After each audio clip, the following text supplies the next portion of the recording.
قرآن و سنت میں کہاں یہ ٹائٹل؟ اور دوسری جانب یہ ٹائٹل جس ہستی کے لیے ہے، یعنی سیدنا الامام علی بن ابی طالب علیہ السلام کے لیے، ان کے لیے ہم پھر استعمال نہیں کرتے۔ حضرت ابوبکر کے لیے کسی بھی حدیث کے اندر یہ نہیں آیا، صحیح تو چھوڑیے ضعیف حدیث کے اندر بھی یہ نہیں ہے کہ رسول اللہ نے ان سے کہا ہو کہ آپ صدیق اکبر ہیں، لیکن امام علی علیہ السلام کے لیے تو حدیث میں آیا ہے، پھر ہم کیوں استعمال نہیں کرتے؟ نحمدہ ونصلی ونسلم علی رسولہ الکریم، اما بعد، اللہم صلی علی محمد وعلی آل محمد کما صلیت علی ابراہیم وعلی آل ابراہیم انک حمید مجید، اللہم بارک علی محمد وعلی آل محمد کما بارکت علی ابراہیم وعلی آل ابراہیم انک حمید مجید۔ انتہائی واجب الاحترام معزز حاضرین و سامعین، امید کرتا ہوں کہ تمام احباب ایمان اور صحت کی بہت اچھی حالت میں ہوں گے۔ اللہ کریم آپ سب کو اپنی حفظ و امان میں رکھے۔ پچھلی نشست میں نے آپ حضرات کے سامنے لقب صدیق پر تھوڑی سی گفتگو کی تھی، تو اس لقب صدیق پر روافض کی طرف سے ایک اشکال ہے۔ آج کی اس نشست میں اس اشکال کا جواب دینا مقصود ہے۔ اہل روافض کہتے ہیں کہ حضرت ابوبکر کو صدیق کا لقب کب ملا تھا یا کہاں سے ملا تھا؟ صدیق صرف حضرت علی المرتضیٰ ہیں، لیکن آہستہ آہستہ لوگوں نے حضرت ابوبکر کے لیے بھی استعمال کرنا شروع کر دیا۔ صدیق اصل میں حضرت علی المرتضیٰ ہیں۔ اور بالکل اسی طرح فضل ہمدرد نامی شخص نے اپنی کئی ایک ویڈیوز میں، کئی ایک کلپوں میں یہ بات کی ہے کہ صدیق اکبر صرف حضرت امام علی ہیں۔ تو آج میں تھوڑی سی اس پر وضاحت کرنا چاہتا ہوں، پوری توجہ سے اور پورے دھیان سے سماعت فرمائیں۔ حضرت سیدنا ابو بکر رضی اللہ عنہ نے صدیق کا لقب نہ خود اپنے لیے وضع کیا ہے کہ لوگوں کو کہتے پھریں کہ میں صدیق ہوں، اور نہ ہی انہیں یہ اعزاز امت نے بخشا، بلکہ خود لسان شریعت نے انہیں صدیق کے لقب سے نوازا تھا۔ اور یہ اتنا بڑا اعزاز اور اکرام ہے کہ اس کی نظیر ملنی مشکل ہے۔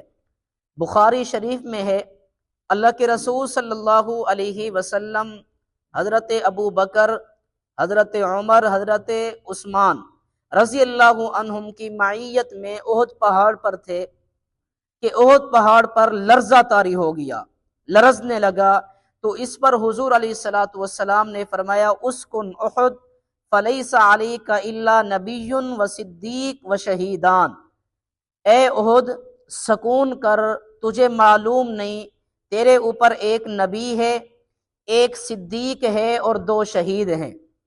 جب تجھ پر ایک نبی موجود ہے، ایک صدیق موجود ہے اور دو شہید موجود ہیں، تو سکون اختیار کر۔ تو اس میں صراحت کے ساتھ حضرت صلی اللہ علیہ وسلم سے حضرت ابو بکر کے بارے میں صدیق منقول ہے۔ اور پھر شیخ علی بن ابراہیم قمی تفسیر قمی میں کہتے ہیں کہ جب اللہ کے رسول صلی اللہ علیہ وسلم اور حضرت ابو بکر صدیق رضی اللہ عنہ غار میں تھے، تو حضور علیہ السلام نے فرمایا کہ میں جعفر اور مہاجرین حبشہ کی کشتی کو سمندر میں ٹھہرے ہوئے دیکھ رہا ہوں۔ تو اس پر حضرت ابو بکر نے عرض کیا اے اللہ کے رسول مجھے بھی دکھائیں۔ حضور علیہ السلام نے ان کی آنکھوں پر اپنا ہاتھ مبارک مل دیا، تو پھر حضرت ابو بکر نے بھی وہ سارا نقشہ اپنی آنکھوں سے دیکھا۔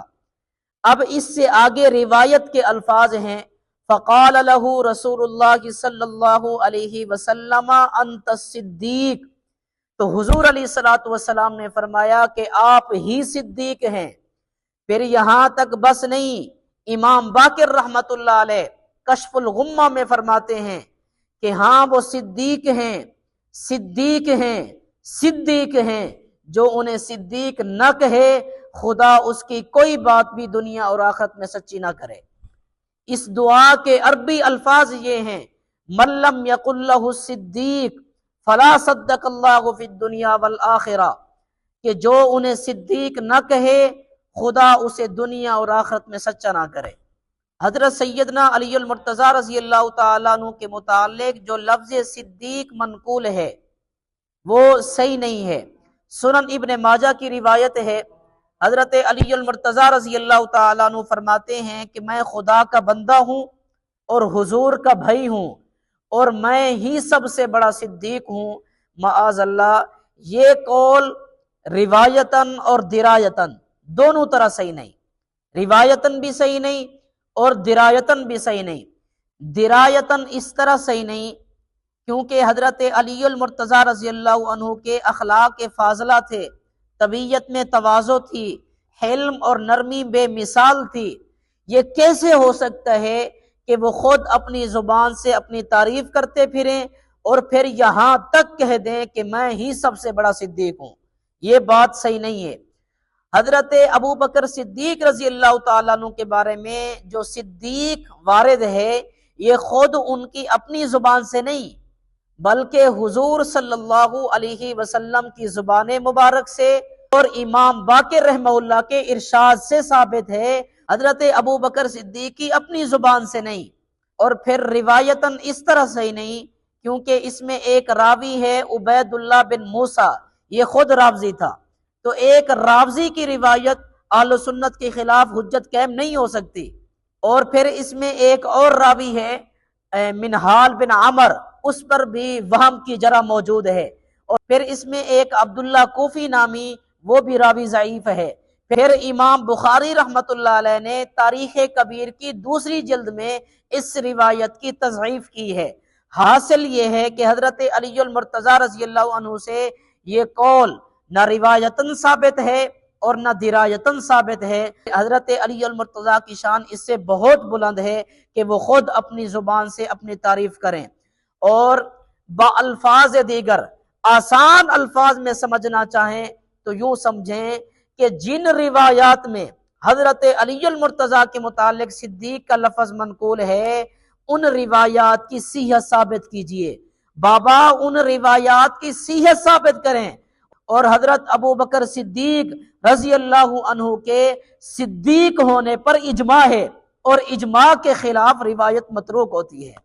صحابہ کرام ہمارے محسن ہیں، جس طرح ان حضرات کی حیات اور خدمات، ان کے محاسن خوبیوں کا تذکرہ کرنا ہم اپنے ایمان کا حصہ سمجھتے ہیں، بالکل اسی طرح اگر کائنات کا کوئی انسان، کائنات کا کوئی بندہ ان پر اعتراضات کرے، ان پر الزامات لگائے، ان کے بارے میں غلط پروپیگنڈا بنے، تو ان اعتراضات کا، ان الزامات کا جواب دینا، جوتے کی نوک پر رکھ کر ان کو دلائل سے اڑانا، اسے بھی ہم اپنے ایمان کا حصہ سمجھتے ہیں۔ اللہ کریم ہم سب کا حامی و ناصر ہو۔ وآخر دعوانا ان الحمد للہ رب العالمین۔